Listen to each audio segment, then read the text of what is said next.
Trading की दुनिया में ना एक ऐसा इंडिकेटर है जो लगभग हर ट्रेडर का पसंदीदा है। अरे हाँ, बात हो रही है मैकडी की। तो चलिए आज इसी को एकदम आसान भाषा में समझते हैं। अच्छा, जब भी कोई ट्रेडिंग करने की सोचता है तो सबसे बड़ा सवाल क्या होता है?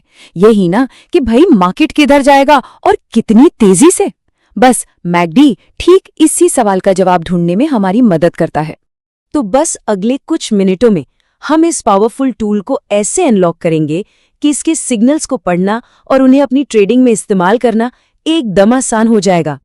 देखिए, किसी भी टूल को चलाने से पहले उसके पार्ट्स को समझना तो जरूरी है ना? तो चलिए सबसे पहले ये देखते हैं कि मैकडी आखिर बना किन चीजों से है।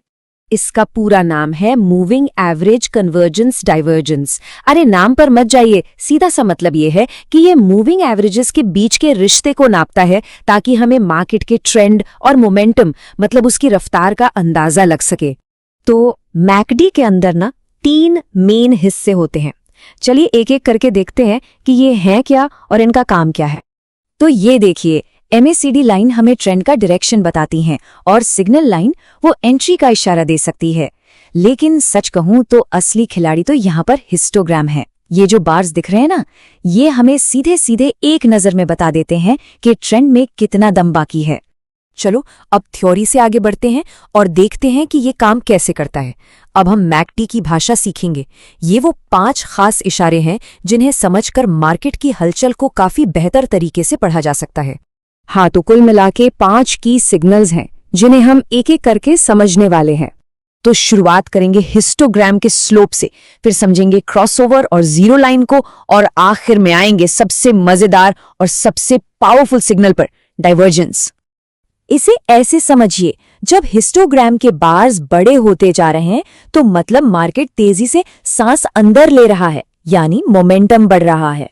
और जब ये बार्स छोटे होने लगे तो समझो मार्केट सांस छोड़ रहा है, मतलब मोमेंटम कम हो रहा है। ये ट्रेंड की हेल्थ का एक क्विक विजुअल चेक है।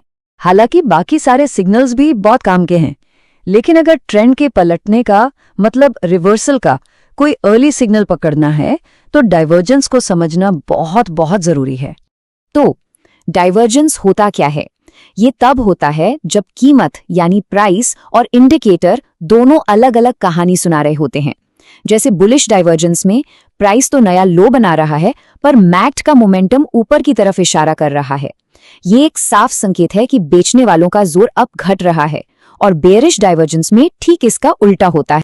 ओके, तो सिद्धांत तो बहुत हो गया। अब देखते हैं कि इन सब सिग्नल्स को मिलाकर एक असली ट्रेडिंग स्ट्रेटेजी कैसे बनाई जाए, खास तौर पर ट्रेंड के पलटने यानी रिवर्सल्स को ट्रेड करने के लिए।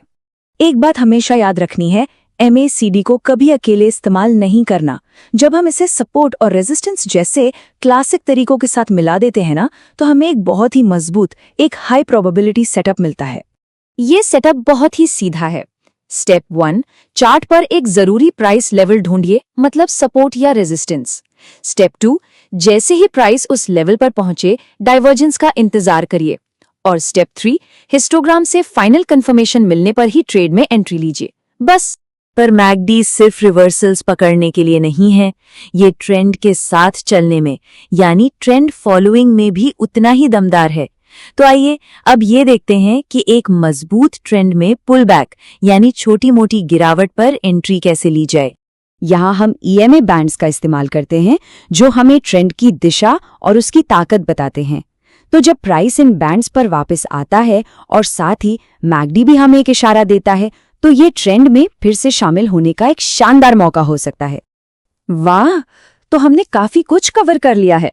चलिए एक बार जल्दी से उन की प्रिंसिपल्स को दोहरा लेते हैं जो अब हमारे मैकडी टूलकिट का हिस्सा बन चुके हैं।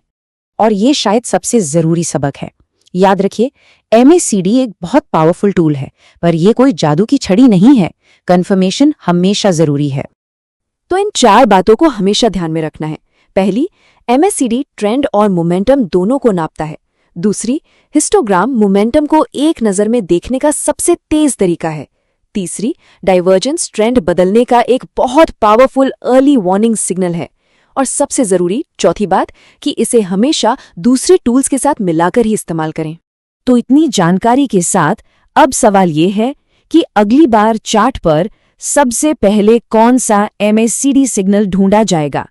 डाइवर्जेंस या फिर एक पुल बैक? सोचिएगा जरूर।